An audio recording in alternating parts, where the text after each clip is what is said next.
Hello everyone, welcome back to my channel. I am Tarannum Haque. বন্ধুরা যখন সাথে থাকে তখন প্রতিটা মুহূর্তই স্পেশাল হয়। অলমোস্ট 2 থেকে 3 মাস পর বান্ধবীদের সাথে বের হয়েছি। বান্ধবীদের সাথে কাটানো কিছু স্পেশাল মুহূর্ত শেয়ার করবো আজকে আপনাদের সাথে। So let's get started. আজকের আউটফিটটা আমি একদম সিম্পল রাখতে চেয়েছি, যেহেতু বাইরে অনেক গরম পড়ছিল, আর সাথে একটা হিজাব ক্যারি করেছি। অলমোস্ট 3 মাস পর 3 বান্ধবী একসাথে হয়েছে। কিছুদিন ধরে প্ল্যান করছিলাম কোথায় যাওয়া যায়, কোথায় গেলে ভালো হয়। দেন 3 বান্ধবী মিলে ভিউ এনজয় করতে করতে চলে এলাম মজা স্ট্রিটে। এই রেস্টুরেন্টের মধ্যে আমার আগে কখনো আসা হয়নি। আমার ফ্রেন্ড সাজেস্ট করেছিল এটা অনেক খোলামেলা এবং কিছুটা ভালো সময় কাটানো যাবে। দেন আমরা প্রথমে গিয়ে খাবারটা অর্ডার করে দিই। ওনারা বলেছিল 20 মিনিটের মতো লাগবে। তো এই সময়ের মাঝখানে আমার ফ্রেন্ড কিছু ছবি তুলেছিল, আমি কিছু ছবি তুলেছি। ছবি তুলতে তুলতে স্টোরেজ ফুল হয়ে গিয়েছে। এখন 2 বান্ধবী মিলে আবার স্টোরেজ ক্লিন করে আবার ছবি তুলেছে। তার মাঝখানে আমিও কিছু ছবি এন্ড ভিডিও করেছি। ছবি এন্ড ভিডিও করতে করতে আমাদের খাবার চলে এসেছে। আজকে অর্ডার করেছি pizza and creamy garlic pasta.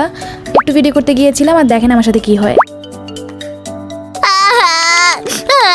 দেন 3 বান্ধবী মিলে আমরা খাচ্ছিলাম আর আড্ডা দিয়েছিলাম। অনেকদিন পর আমাদের যেহেতু দেখা হয়েছে, কথাই শেষ হচ্ছিল না আমাদের। কলেজ যতই ঘন্টার পর ঘন্টা কথা বলি, তাও আমাদের কথা কখনোই শেষ হয় না। তারপর আমি নিয়েছিলাম ব্লু অরেঞ্জ মোহিতোটা। এটা খেতে কিন্তু বেশ মজা ছিল। তারপর এখানে আমার ফ্রেন্ড আবার তার বিবিকিউ ললিপপ খেতে ইচ্ছে করতেছিল, তো সেটা খাওয়া দাওয়া তো শেষ হয়ে গিয়েছে। এখন এখানে আমার 2 হিসাব বিজ্ঞানী বান্ধবী বসেছে, হিসাব নিলাম। খাওয়া দাওয়া শেষ করে বাসার উদ্দেশ্যে রওনা দিয়েছি। অনেকক্ষণ সময় কাটিয়েছি আজকে, খুব ভালো একটা সময় কাটিয়েছি। দেন 3 বান্ধবী মিলে রিক্সা বিলেস করতে করতে বাসায় চলে যাচ্ছি। আজকের ভিডিওটি কেমন হয়েছে অবশ্যই কমেন্ট করে জানাবেন। That's all for today. See you in the next one. Thanks for watching.